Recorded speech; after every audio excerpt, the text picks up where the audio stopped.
MOJO. Got my mojo working.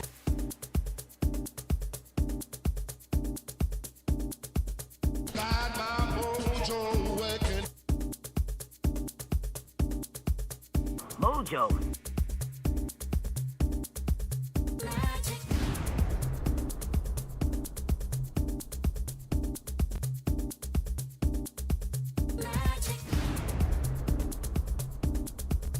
MOJO.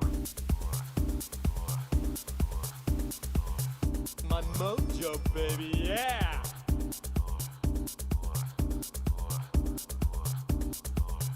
My mojo, baby, yeah! Got my mojo working.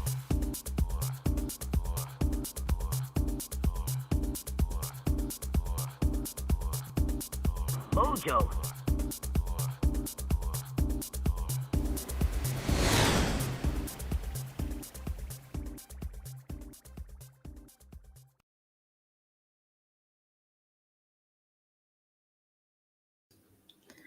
Good Wednesday afternoon to you, congregation. This is your Vibe Mistress Stephanie Renee, and I'm happy to be back with you in what is now the 24th year of Soul Sanctuary's existence. I appreciate all of you who tuned in to that 23rd anniversary show we had the day before we celebrated. And last week, I just needed a moment because there's been so much going on personally in my life and just things with the organization behind the scenes that I've been trying to wrap my arms around that I needed a minute to recalibrate and be able to come back here today and share more good news and information. So today will absolutely be a celebration of sorts because we're going to check back in on some of the things that we have discussed here on the program in previous episodes. And we're also going to take a look forward, particularly in the local cultural community, and talk about some things that are happening and some things that we need to keep our eyes on. As always, I want to take a moment here to publicly acknowledge my good friend Ron Nichols, because in honor of Soul Sanctuary's anniversary and his upcoming birthday celebration, he has endowed an internship for us. So I'm looking forward to working with another local resource, Aisha Winfield, to identify the right young person that we can bring in to work on a specific project with the organization and really try to move this whole thing forward. The conversation around training up our young people in the way that they should go has been very prevalent in my life and around me recently, because there is some building awareness that our young people are angry, which is, one thing that we are seeing spill out into the way they're treating each other and particularly their elders out in the community. But they're also sad. And that's a much more difficult thing to deal with, to process, to figure out how we're going to get beyond it. Because it is one thing to say that, yeah, there are some things that are happening in the world that are making you righteously angry, and you just need a proper way to channel it. Sadness is a little more complex because sadness can come from multiple sources, and the solutions to them are not necessarily quick fixes, nor are they easy. So there is a lot that we need to do, as I consider my generation to be the, right on the borderline of the elders, right? A lot of us are called auntie and unc. So again, you see the silver. So there's a lot of visible connection to the idea that we have become part of the elders in the community, and that our young people are looking to us for leadership and guidance. But there's also this pervasive understanding that it really is I don't want to say our charge, it is our responsibility. I'm not a mom, doesn't matter. I have mothered lots of young people that have been in my care, whether we're talking about interns or my students in the various programs that I've taught, all these things that have begun their movement into adulthood. And how are we legacy building in spite of everything that is happening in the world around us? It is critically important for us to have more meaningful dialogue among the growing middle-aged community, the Gen Xers out here, about how we are legacy building for our young people. So with Soul Sanctuary's anniversary just passed, as we are really beginning a new year of programming in that way, this legacy building has been very top of mind for me. And I want to engage us in some more of that conversation. But there's been some other things that have happened in the world that is also worthy of conversation today as we sort of set the stage for what this next year of Soul Sanctuary is going to look like. I'm going to share the screen for just a moment so that you all can check out this graphic. For those of you who don't follow me on social media, then what you see before you right now is a flyer for an event that has taken place over the past week. let me take myself out of the equation here, so that you can focus on the image and not my face. So this flyer for an event called Holy Week, Holy Hell, a Black womanist approach to life, death, and resurrection, was facilitated by my very good friend, Reverend Naomi Washington Leaphart, hosted by the Black Cultural Center at Swarthmore College. We did part one last Thursday, so looking at the build up to Easter. And then last night, we had the conclusion, which was about reflections on resurrection. And so, those of you who know me know that I do not consider myself to be a religious person. I've had any number of reasons to be very disenchanted with the way that organized religion is practiced these days, particularly in the Black community. And I have issues with anything that does not allow me to question. And that has been my experience in various churches, not just the one I was raised in, various churches, that when you question things, there are not enough, in my opinion, faith leaders who welcome the questions and use it as a teaching opportunity, use it as a way to engage around how religion is practiced, particularly in Black culture, and some of the things that go along with it. Now, I know a lot of you are familiar with the vigorous conversation we have had in the Black community over the last couple of weeks over Marvin Sapp closing the doors to his church until he reached a particular number in offerings that he was looking for. Now, that stuff I can't abide by anyway. I don't care what the excuse is around it. I don't care what the explanation is around it. That is not what church, in my opinion, is supposed to be about. But this opportunity that we have after both the conclusion of Holy Week and the high holy days for both Christianity and Judaism, because Passover was just celebrated among my Jewish friends. But the larger conversation that we are now having about faith and religion upon the passing of Pope Francis, or as I like to call him, Papa Francisco,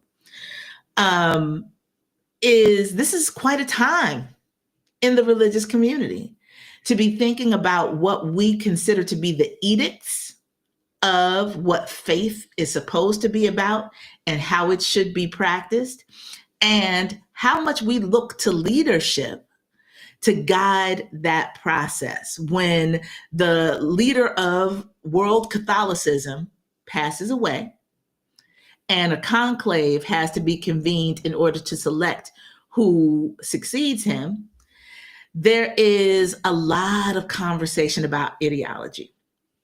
And if you know anything about Pope Francis's legacy, it is that he was not a full out turning over tables in the temple rabble rouser, but he certainly openly, publicly discussed some things that were considered to be taboo within the Catholic Church about same-sex relationships, about honoring the poor and how you provide service to those who have been marginalized in our society. And so the common belief is that this conclave is going to lean back toward the more conservative side in response to the road that Pope Francis was taking the church with a capital C down in his tenure.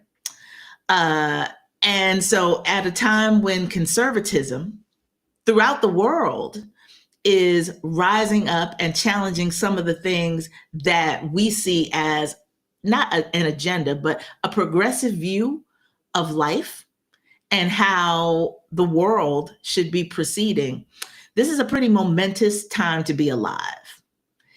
And along with Pope Francis making transition, we had an all-female crew blast off into outer space. Now that was cause for lots of internet chatter, as you can imagine. Not just because of the fact that it was an all-female space crew, but also because of some of the celebrities that were also on board for this flight. So I want us to take a moment. You know, I love to find these reels and share them with you just in case these things don't come across your feed or your timeline. I want to share this opinion because this sister out of Atlanta is now viral and famous for engaging us in the uncomfortable conversations, particularly when it comes to Black womanhood. So believe me when I say it might sound like I'm all over the place right now, but I'm going to tie this video back into the conversation that we were having at Holy Week, Holy Hell about a Black womanist view of religion. So hang tight.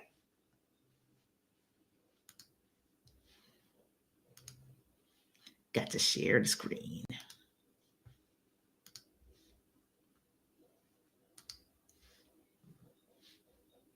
What's up? It's Friday, so I'm gonna keep it black, but I'm gonna keep it brief. In short, the women are doing the things and the things are doing the women. In the same week, we got one step closer to space colonization and one step closer to losing our right to vote. Under his eye. Let's get into it. Last week, 6 women, Lauren Sanchez, Amanda Nguyen, Katy Perry, Gayle King, Aisha Bowe, and Carrie Ann Flynn took their asses up to space. Woo!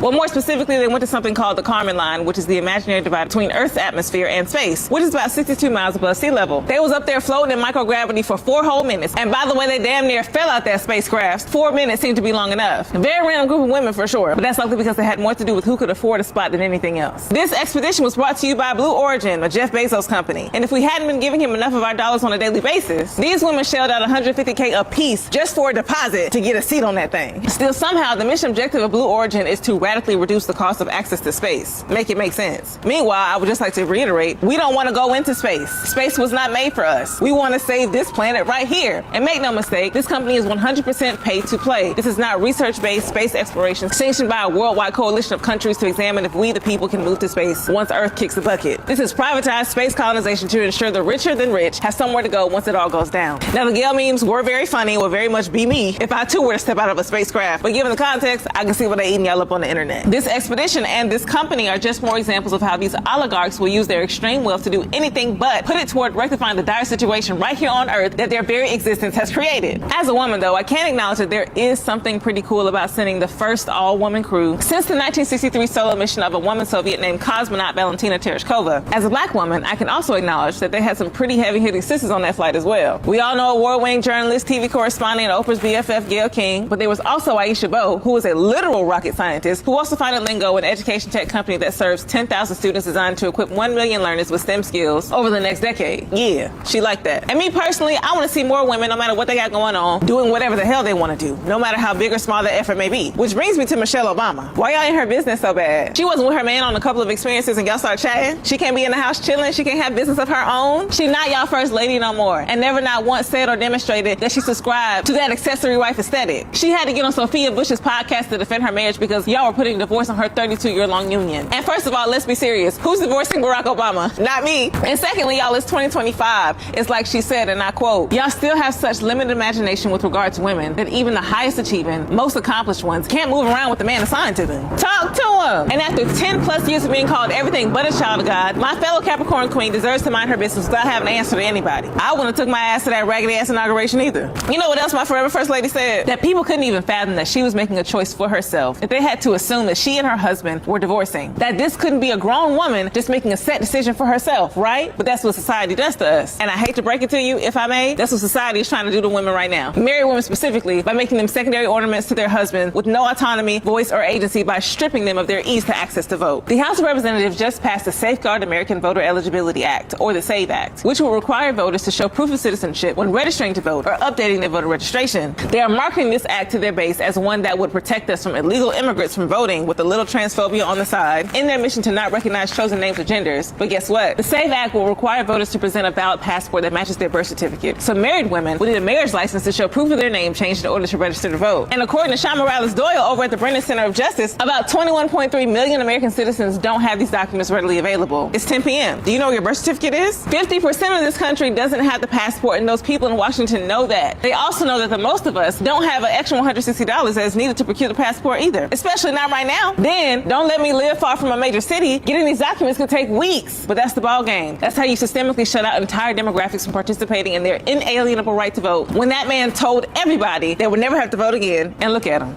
rigging the system in plain sight. Hey y'all, what's up? All right. So that was a lot. That was a lot. But we're going to go back and we're going to roll it back just a little bit. And I promise you, I'm going to tie it into last night's conversation. So in the Holy Week, Holy Hell discussion facilitated by Reverend Naomi Washington Leaphart, last night's conversation centered around notions of resurrection. First with a big R, so you understand. Resurrection Sunday, Jesus, that resurrection narrative. Ultimately, where we ended up last night was about resurrection with a little r. Perhaps we need to pay more reverence to the idea that it is incumbent upon us, particularly Black women, to begin to have more reflections and more action around the smaller resurrections that happen in our lives on a pretty much daily, if not hourly basis. How do we revive notions about who we are at our core, our spiritual selves, the real us that's inside this earthly shell? How do we do that? And remind people about how divine and powerful and righteous we are, born this way, and not necessarily focus so much of our conversation, our belief, on the resurrection with a big R, right? Of this narrative told in the Bible. And this is not to downplay anybody's religious experience, but Black women have a particular responsibility. We recognize it because we are constantly the ones who are bearing witness to and bringing up this radical, necessary change in our society. And nobody has to ask us to do it. It's the role that we step into all the time. So how do we get there, acknowledge it, and then continue to look for ways that that is perpetuating itself in our lives regularly, and uplift that, cherish it, nurture it, and then rest when needed? I'll give you a minute because it's a huge, huge question. In the case of this narrative that we were just given by the sister in the Facebook reel, it's Michelle Obama compared to this image of all-female crew being lifted up into space, and you had to have 150,000 just to put your name in the bowl, basically, to have an opportunity to do that, deposit on the seat, right? And what that indicates in terms of this pay-to-play society, as she said, that we are in. And Michelle Obama, who has put in the service, she has done her time, 8 whole years as First Lady of this nation, who now is choosing to be a different public figure, a different kind of celebrity or notable in our society. But people still want to keep going back to this thing that they were comfortable with. This idea of what her role should be and how she should function in that capacity, and even casting aspersions at her marriage because she might choose to move in a different way, y'all. Michelle Obama is one huge public figure example of how that works in the lives of women, particularly Black women, every day. We cannot allow society to determine where and how we enter. We know, those of us who have been diligent about cultivating it, we know what our divine purpose is, and we know what we are here to do. So we got to move in that space. We have to direct that boldness, that one that does not need society's permission to do any damn thing. And we need to nurture that energy so that we can save the planet for ourselves, let alone for all these people who seem hell-bent on their own self-destruction. I'm not asking anybody to put on a Superwoman cape. That is not my point. I'm just saying that if you want to be able to get to the finish line of what your divine purpose has called you to do, then we're going to have to end up saving some people in the process. It's just how it's structured. Are we ready for that? Are we ready for the series of small R resurrections that need to take place in our lives so that this whole thing continues to spin and move and grow and replenish the way it's supposed to? I can't answer that for you, but I know it's the conversation that we have to keep having. And the trickle-down effect of that is our babies will stop being so angry and they'll stop being so sad, because they will see through our continual action that somebody gives a damn. It seems like a simple thing to say. It's a huge concept for us to get our brains around and for us to act on. So with that, it's time for us to pause. For the first time in this program, we're going to play a little bit of music to help cleanse our palate a bit as we continue this conversation about why we're here and what we are supposed to be doing. Now, you know I love honoring the music of Philly, where I live, but also DC, where I'm from. And this particular artist has given us such a breadth of catalog that touches on so many different subjects. But if I had to pick a favorite album by one Michelle Ndegeocello, I think it would have to be Cookie, the Anthropological Mixtape, which just so happened to be released the same year the Soul Sanctuary was established. So, you know, I think there's some kinship there. So she speaks a little bit about these motivations that happen in life through this particular song. It's called God, Fear, Money. And we'll be back on the other side with more of the MOJO Live.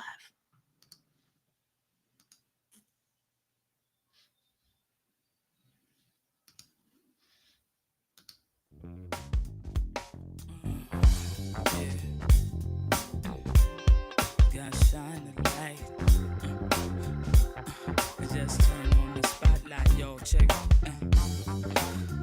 Let me put you on display. Yeah. I say I used to believe everything I read, seen on TV. I was way down for the revolution until I found I was contingent upon some corporate sponsorship. And if Jesus was alive today, he'd be incarcerated with the rest of the brothers. While the devil have a great apartment on the Upper East Side, be a guest VJ or total request style. God, fear in my name, make the world go round and round. God, fear in my name. I say God, fear in my name, make the world go round and round. God, fear in my name. I say man, don't speak. Remember, don't you moan.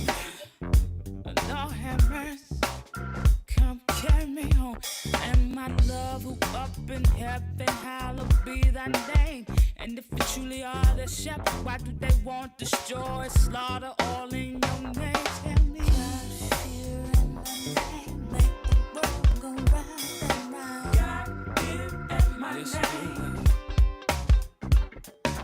God, fear, and my name make the world go round and round. God, fear, and my name. God, fear, and my name make the world go round and round. Fear, and my name.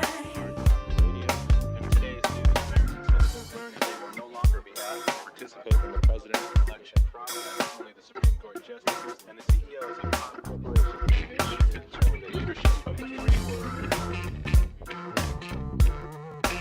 Walk the walk. If we gon' talk that talk, politician. God, fear, and my name. Those works never done. Those works never done. Those works never done. Those works never done.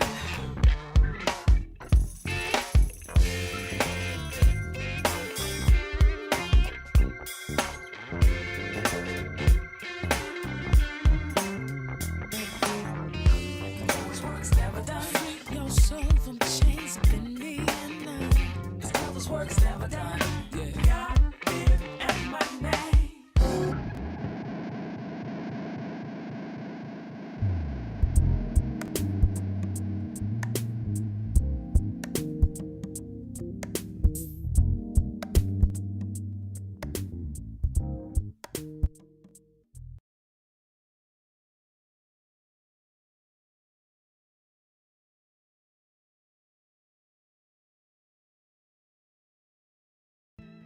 You are listening to the MOJO on Soul Sanctuary Radio. A revival, a revision, but the same old black magic. So tell me what I'm gonna do now that she's got me under her spell.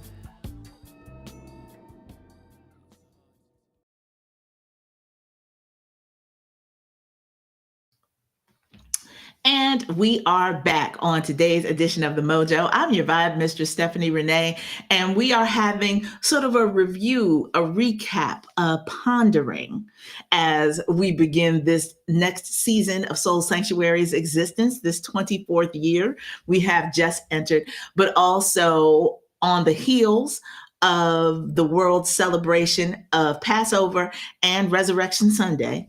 What do those principles mean? How do we rededicate ourselves to refreshing our perspectives on the world that we inhabit and our place in it and the work that is necessary to be done? And this is sort of recapping some of the conversation that we had as Soul Sanctuary participated in a conversation called Holy Week, Holy Hell. That was about a Black womanist view of these religious principles that was led by Reverend Naomi Washington Leaphart. So this conversation about resurrection with a little r and why it is so necessary for us to consider in terms of the work that needs to be done in the world was captured in a series of videos that I had the pleasure of shooting right after the election. And they were supposed to be used in a different way with an event that would have taken place during Women's History Month. But, you know, life starts life and things happen. And the program had to be reconfigured to the Holy Week, Holy Hell conversations that we had over the past week. But some of those clips and the real sentiment that was expressed in some of the interviews that were shot related to this program that we were originally planning was so poignant that I wanted to take a little bit of liberty and sharing one of those with you during today's program for a lot of different reasons. One, in this conversation about Black women and our role, and how often we voluntarily put on that superwoman cape and save the world, that doesn't come without consequences. And so I think it's important for us to acknowledge how that makes us feel. We do it willingly, but sometimes it takes a toll. And so I want us to hear that from a real person and reflect on that a little bit. We are also having a very vigorous conversation here in the United States about the changing laws, the changing rules, particularly as it relates to who's considered American and who belongs here. And so the plight of the immigrant is something that we cannot afford to look over at, for those of us who are native born, and think it might not end up on our doorstep, because all it takes is one person with a connection to ICE or some other legal agency to look at you and say you don't look like you belong here, for the government now to be all up in your business, gathering you up, deporting you to God knows where, and you fighting to come back to a life to which you have grown accustomed. We've seen it. Supreme Court steps in, says, oh, you need to bring him home. And the government goes, okay. How many of us have the resources at our fingertips to be able to negotiate release from a foreign prison and relocation back here to where you legally live on your own? So that's why we have to be concerned about this. We have to be. And so I want to share this video with you of a woman who is an instructor and administrator at Villanova University, to see how real some of these sentiments that we've been working our way through in this Holy Week, Holy Hell discussion, how pertinent that is to our everyday. So if you give me a moment, I will get that up on screen for you.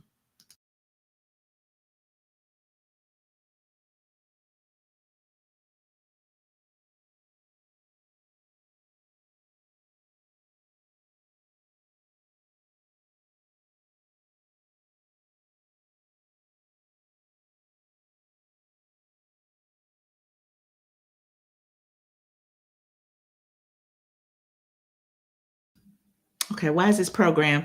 See, Chrome is always doing this thing. Hey, Marla, thank you for being a part of our audience today. And why are they not letting me play this film?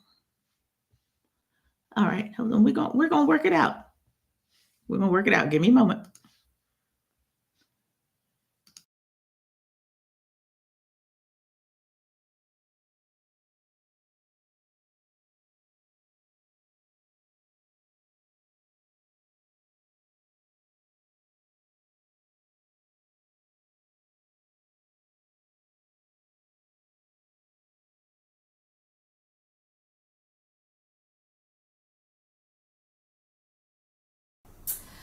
In the wake of the election, I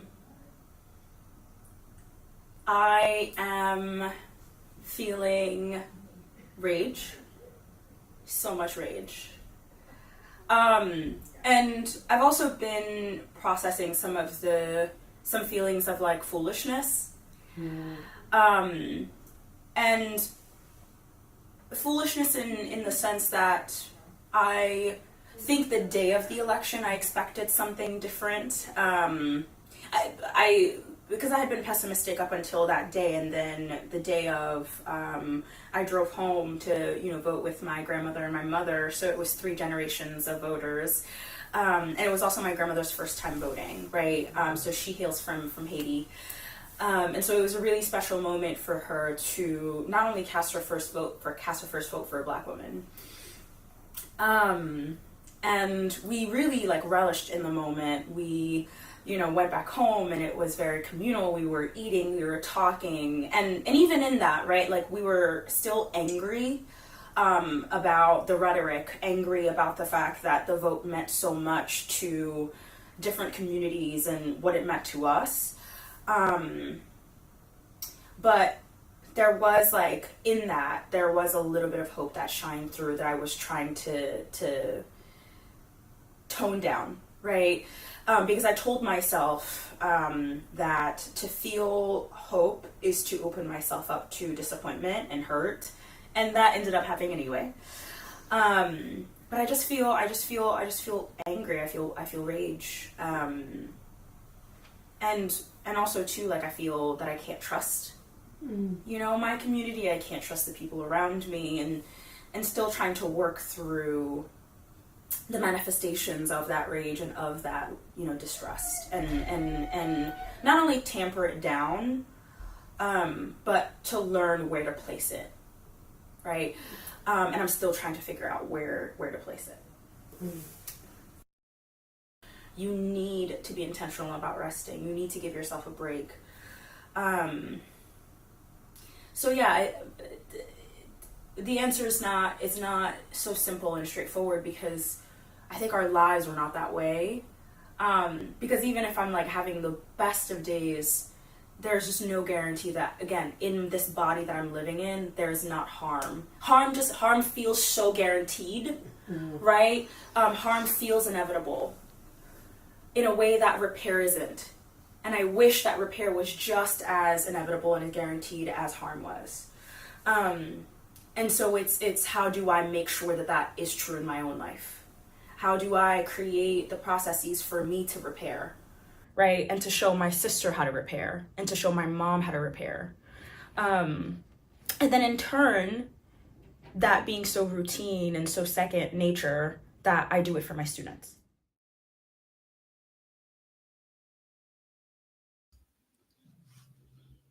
Every Black woman who will be watching this, I need you to take a moment to woosah after that. Because the idea of the inevitability of harm is something that we don't always voice aloud. We don't necessarily feel we have a safe space to even acknowledge that. But I want us to really lean in on that for a second, because it is so real. The way that we feel like if we show up as too much of ourselves in any given moment, that harm will come to us. Not might, that harm will.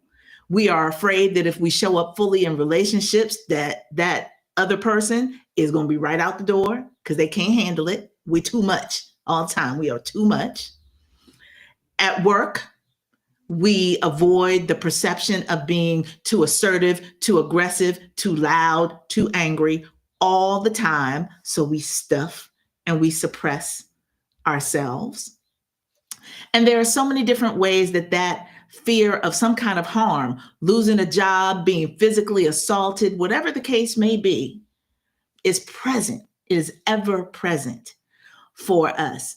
And I'm so thankful that Jonadab was so honest in her sharing, that she voiced something that I don't know I could have articulated in precisely the same way.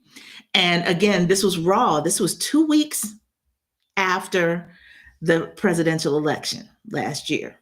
And so there were still a lot of people who were grappling with this overwhelm of emotions that people were feeling in the wake of the outcome. And so when we have these moments today where we hear that next week we can expect some executive orders to completely defund PBS and NPR, we've already seen the State Department be basically dismantled and reconfigured. The U.S. Department of Education being dismantled and reconfigured. So this idea of what were we fighting for and how do we proceed? I think a lot of people are dealing with very similar rage to what Jonadab expressed, and have not necessarily put a finger on it and named it yet. And there's more to come. So I need us to be aware. We need to be able to name those feelings, acknowledge their presence, because that's the only way we're going to be able to continue functioning. And I also think it is pretty ironic, I'll say, that what I turn to when I think about what I'm feeling most days when I wake up and think about how I'm going to go out into the world and continue to do the things that I set forth to do, like keep Soul Sanctuary functioning, and what the role is of this creative community that I've built over the past 23 years with the help of lots of people, and why we continue to engage in this way. I think about Michelle's husband's book titled The Audacity of Hope. I'm that crazy person who always thinks there's a way to make it happen. Part of the reason why I was able to get some of those early interviews that I was able to score, the fact that I even did a documentary, right out of leaving my day job, was why not? The question that I continually ask myself is why not? Why not find an artist management and email them and call them and make my little organization feel bigger perhaps than it ever has been or whatever? Just, this is my thing. And I'd like to have a conversation. And a lot of people said yes. I'm very deeply thankful that a lot of people said yes. And that was before I got a job in broadcast radio. That was before the visibility that came along with that. That's what I did with this dream. Audacity helped to move this forward. So I'm very thankful to those of you who choose to engage with us where we are now, so that we can continue to reshape and mold and help Soul Sanctuary be a conduit for more of this information, despite what's going on outside of these doors and windows, wherever you happen to be. Now, in that respect, I want to just put up on screen very quickly. Actually, I'm going to delete this and then add another one. But I'm going to share a little bit of good news from one of our previous guests, because whenever I see that things are blooming in their due time, I love to share it with y'all. So you may remember back in February, we had Raphael Xavier on the program talking about his film Swerve Eli. Well, just the other day, 2 days ago, he posted on his Facebook page that his little film that could, Swerve Eli, won him a Best Male Performance Award from the Atlanta Black Film Festival. Shout out all the accolades. How dope is that? Again, we're talking about somebody with a vision, a dream, a film that he wrote during the pandemic, a story that he wanted to tell based on some real life happenings. And now that film has been circulating out in the film festival circuit and is garnering more accolades. And we are happy to see it. It is available for anybody's viewing at any time on YouTube. So look it up, Swerve Eli. Take in this notion of, I told you about our angry and our sad babies. It's central to the plot of the film. And so I'm really, really happy to see that film getting its due, and Raf to get his due as well, for continually to be a creative that pushes the boundaries of where people think he should be or how he should be, and continue to do the damn thing. All right. Another thing that has come up, and this is really, this is a get in where you fit in kind of opportunity, but I want to share it on the screen so that you all consider how you might want to participate in this opportunity. Creative Philadelphia, which is it was formerly known as, oh Lord, a long name, the Office of Arts Something and the Creative Economy. It is run by Valerie Gay, who is the former executive director of Art Sanctuary and formerly of the Barnes Foundation, but now she works for the city. She runs the office that talks about how art and culture are available to everybody in the city of Philadelphia. And so they are having what they're calling a series of arts and culture planning sessions in each a councilmanic district in the city, and then a couple of independent ones where the public can come to your local recreation center. And we'll scroll down a little bit so you see what I'm talking about, and discuss what Philadelphia's creative and cultural future will look like. It won't be decided for you, it will be created by you. Now, listen, all of us have reason to be skeptical, but rarely do we get an opportunity to have a door opened, a hand extended to us to say, if you could design it, what would you do? And that is what the Creative Philadelphia office is offering. So as soon as this Saturday, they will be in the Bridesburg neighborhood. So each of these discussion sessions take place, like I said, at a local recreation center. Here below it, you get the time, you get the zip codes represented by that district, and the opportunity to RSVP.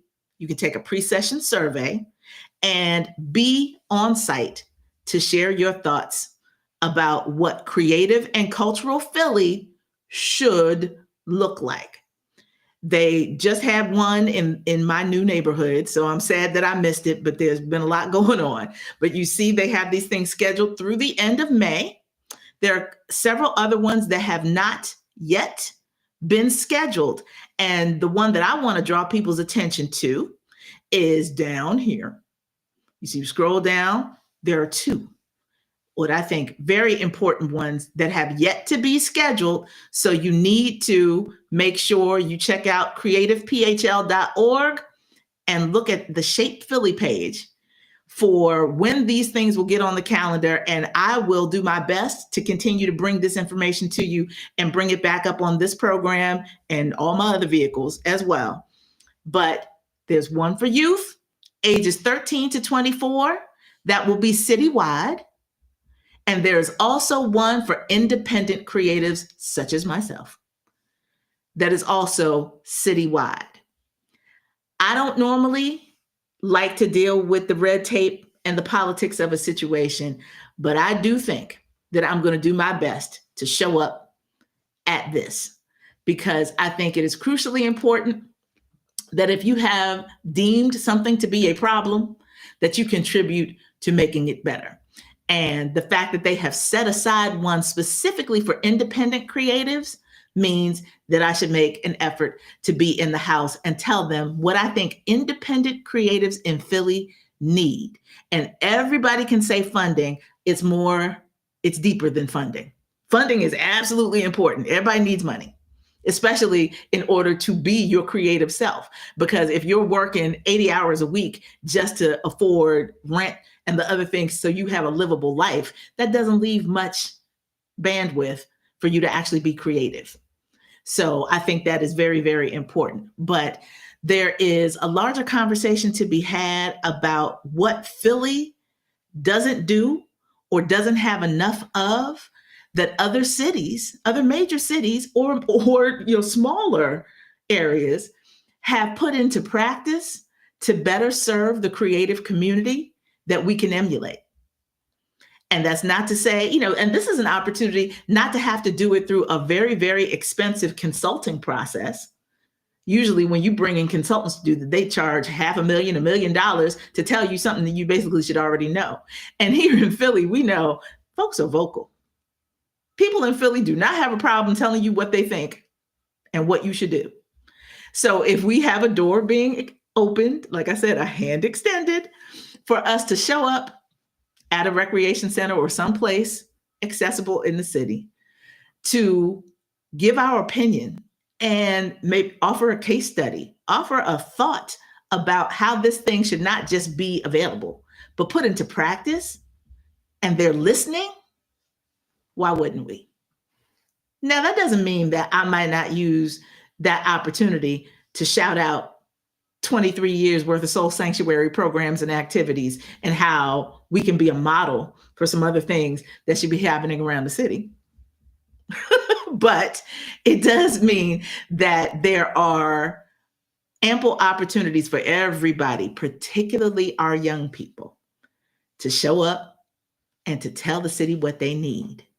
so that they aren't as angry, so that they aren't as sad. And so resources can be poured into them feeling welcomed, feeling wanted, and heard.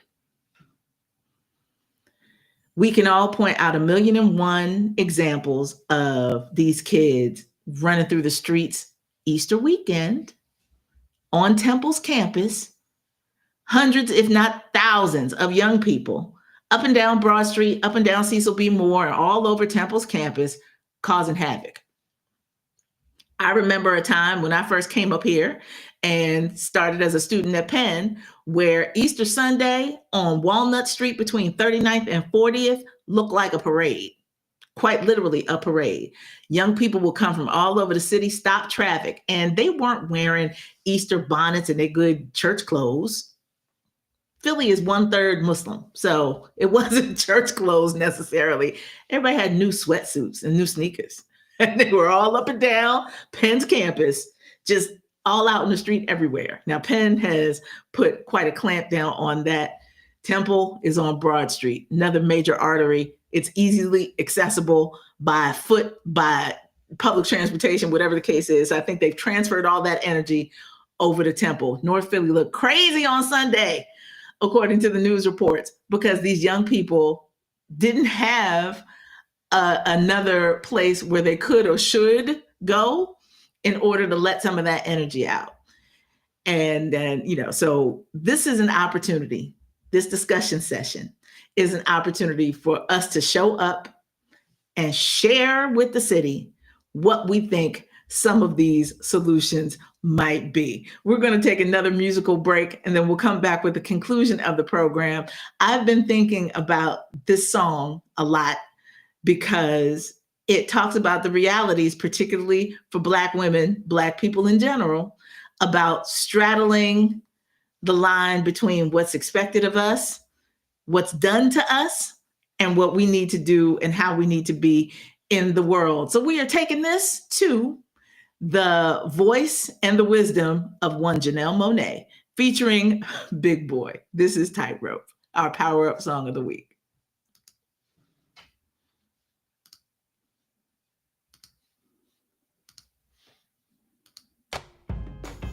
Monáe and left foot.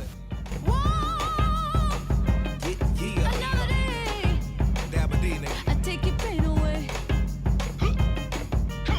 Some people talk about you like they know all about you. When you get down, they doubt you. And when you dip it on the scene, yeah, they talking about it. Cause they can't tip on the scene, what you talk about it.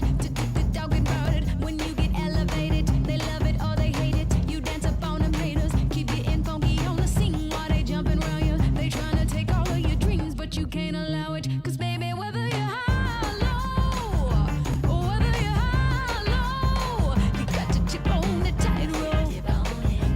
Tip on the tightrope. Baby, whether you're high or low, baby, whether you're high or low, you got to tip on the tightrope. Now let me see you do the tightrope. And I'm still dipping on it. See, I'm not walking on it or trying to run around it. This ain't no acrobatics. You either follow or you lead. Yeah, I'm talking about you. Or keep on blaming the machine. Yeah, I'm talking about it. Talking about it. I can't complain about it. I gotta keep my balance and just keep dancing on it. We getting funky on the scene and you know about it. Like a star on the screen. Watch me tip all on it. Now baby, whether I'm high or low, baby, whether you're high or low, you got to tip on the tightrope.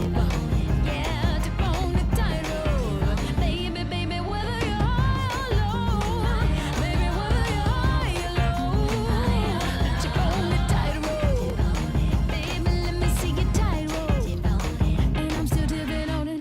You gotta keep your balance or you fall into the gap. It's a challenge, but I manage cause I'm cautious with the strap. Do damage to your cabbage that a doctor cannot pass. See why you don't want no friction like the back of a matchbook. That if SS will fold you and your MacBook. Close shows shut you down before we go backwards. Act up, and whether we high or low, we gonna get back up like the Dow Jones and NASDAQ. Sort of like a dog in an ass crack. Come on. I tip on alligators and little rattlesnakers, but I'm another flavor, something like a Terminator. Ain't no equivocating. I fight for what I believe. Why you talking about it? Just talking about it. Some calling me a sinner, some calling me a winner. I'm calling you to dinner, and you know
You are listening to The Mojo on Soul Sanctuary Radio with host Stephanie Renee.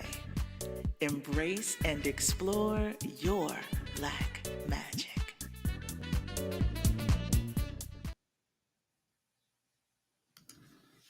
And we are back. I'm your vibe, Mr. Stephanie Renee, coming back at you quickly with the conclusion of today's Mojo Live. If you are just tuning in, our conversation on today's program has been largely directed to my sister, Black women in the world, and how we are navigating all of the feelings as it relates to being heard, being believed, and taking up the mantle to always save the world from itself. It is a regular place where we find ourselves. And we have chosen in the last several months after the presidential election to perhaps take a moment to restore, renew, reevaluate how we are handling that charge. But there is still such a great need. And so the restorative practices that we have put in place, more naps, more self-care, all those things are absolutely necessary. But beyond our doors, there is still a significant need. And so I want to leave you today with one more set of clips that were shot for this Black womanist conversation in faith that we've had over the past week, with a clip of a student who I don't want to say she tore my heart out of my body, but you will understand when I share this video with you why my immediate reaction after we hit stop on the cameras was just to embrace her, because her need for connection and validation was so very real, and it broke my heart. And so every time I think I'm tired, every time I think I'm done, every time I think, like, what more can I do? I see an example of how, not alone, but collectively, there is so much more work to be done. And it keeps me focused on the goal, my purpose and my goal. So we close today's program with this clip from a student named Kiani. I hope it moves you.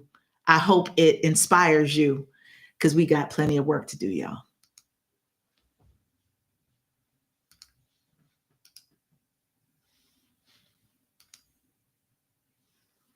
For me, as a Black woman, my space here at Villanova has been complex and complicated.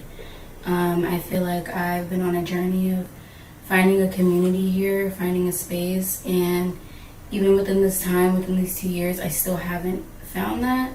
Sometimes it has me questioning, well, how long is this going to take? Well, why am I here? What is this bringing for me? I feel like my college experience should be different than what it is. Not to say that it hasn't been fully positive, but it wasn't everything that I thought it was going to be.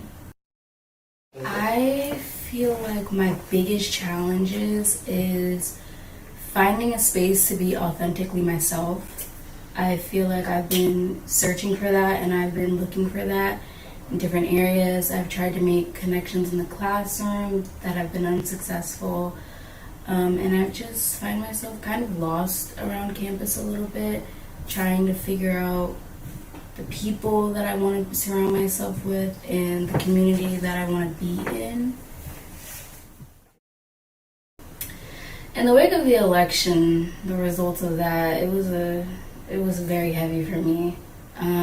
I honestly, at first, I felt scared for my safety, my family's safety. I also was kind of afraid of how that would alter the atmosphere here on campus. I feel like, especially once it really happens, when the inauguration happens, I feel like it's going to be a shift everywhere on campuses and communities, and not a positive one, a very scary one. I'm not excited for what that's going to look like.